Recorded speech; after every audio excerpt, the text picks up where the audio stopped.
This is The Rumor Report with Angela Yee on The Breakfast Club. So listen up. All right, well, Amber Heard, of course, has a book deal on the way. She said she's broke because of this $8 million defamation loss she has to Johnny Depp. They even saw her shopping in TJ Maxx. Of course, there was a picture of that. That felt very staged. But she said she wants nothing more to move on with her life. And I'm sure a book is going to score her a lot of money. I'm sure. All right. Now, this is something that you might want to watch, Envy. This actually starts tonight. It's a 4-part docuseries that premieres tonight on HBO Max, and it's called Menudo, Forever Young. And it's a documentary. Who's Menudo? Menudo is a group that actually Ricky Martin started in. Oh, it was a boy band. Yeah. Spanish or Latino boy band, right? Yeah, it's a Latin group. It was one of the biggest Latin groups of all time. I know who Menudo is. I'm just I know you know. Oh.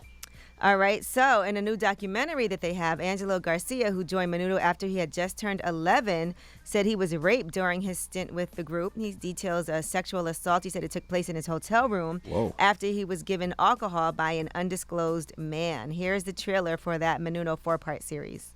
There were a lot of good things that came out of Menudo, but there was a price to pay for that magic. None of us were really prepared for what it was really going to be like. There was no interest in protecting us. We felt vulnerable. I remember being in Brazil and finding myself in a room of these older men asking me if I'm already liking sex. What was Customs doing with you? How many drugs? Well, we never do that thing. I started throwing up blood. I could have died. If it was gonna cost me my life, I'd rather not be famous and live. I'm not going to lie, this docuseries looks crazy. Like, it's going to be a lot. There were 32 different boys in Menudo during its initial 20-year run. So there were a lot of different members that came and went. Of course, we know Ricky Martin was the most famous one. He was in the group back in 1984. They first exploded in Venezuela, and they caused what they call Spanish Beatlemania in the United States. Now, Ricky Martin is not interviewed in the documentary, but they said that he did not make life easy for the other members, according to Sergio Blas, who was in Menudo for 4 years. He said to be with Ricky was brutal because he had seniority over me, so if someone knocked on the door, I had to open it. If the phone rang, I had to pick it up. I was like his housewife. And they said there was a lot of bullying within the group. One person even recalled being held over a balcony by another member, and there was a lot of hazing when new members would come in without getting proper supervision or security. They also were exposed to drugs, including marijuana and cocaine. Wow. I never knew any Menudo songs. You would see Menudo, the group, all over the place, but I never was into it. I never even knew that they had that many members. 30 members in and out? That's wild. Yeah, but it was over the course. That's a business. Yeah, I mean, yeah, but it was over the course of a long time, too. So it was 20 years. I don't think you could think of any group that had that many members in and out. At least Destiny's Child was only, two new members. But Menudo, 30 members? So that was definitely a business.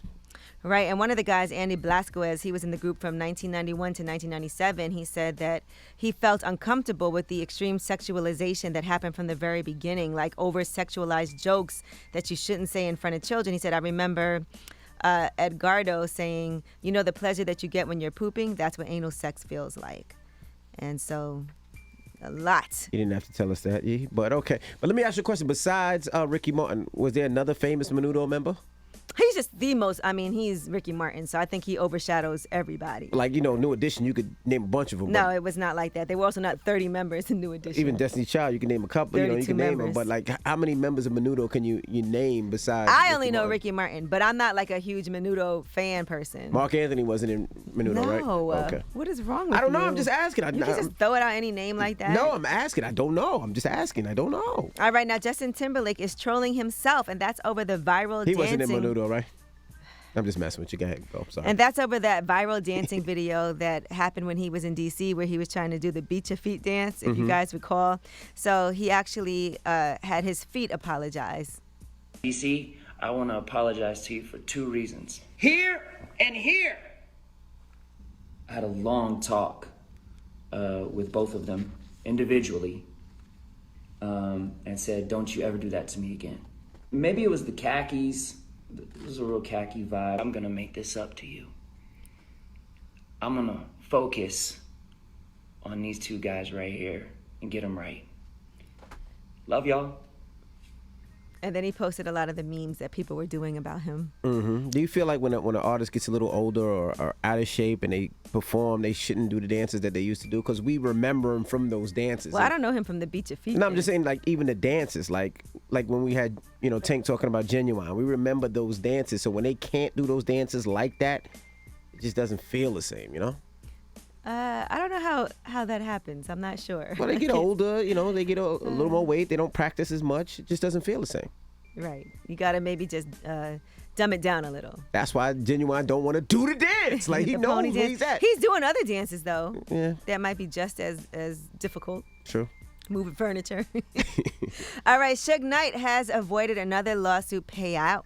Now, there was a lawsuit that was filed in 2015 by Lillian Carter and her 2 daughters after her husband, Terry Carter, was hit by Suge's vehicle and killed. Remember when that happened? Mm-hmm. It was during a promo event for Straight Outta Compton. Suge Knight struck Terry Carter with his car after hitting Cleabone Sloan, who was an advisor at the time, and jurors were unable to reach a verdict, deadlocking 7-5 in favor of Suge Knight being liable. So they announced there was an impasse, and I guess now he's going to not have to pay for that wrongful death lawsuit. But the Carter family said they do plan to refile that lawsuit against Suge Knight. Okay.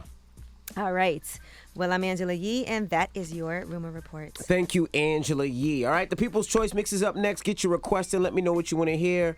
800-585-1051. Also, earlier today, we announced the artist cars that I'm going to have in Atlanta. If you haven't got your tickets, just click the link in my bio. If you want to see some of your favorite celebrity cars, like, of course, Killer Mike, Carlos Miller from Wild 'N Out, 50 Cent, of course, Bun B, Jeezy, 2 Chainz, Little Baby, I have some cars there. Rick Ross, I have some cars there. So it's going to be so many cars, over a couple hundred cars. If you want to see what your favorite celebrities drive, get your tickets. We're going to have a lot of fun. Celebrity cars, amusement rides, carnival games, and so much more. So I want to see you out in Atlanta July 9th. Perfect gift for mom or dad or the kids. All right, it's a family fun day. Kids 5 and under are free. All right, it's the Breakfast Club. Good morning.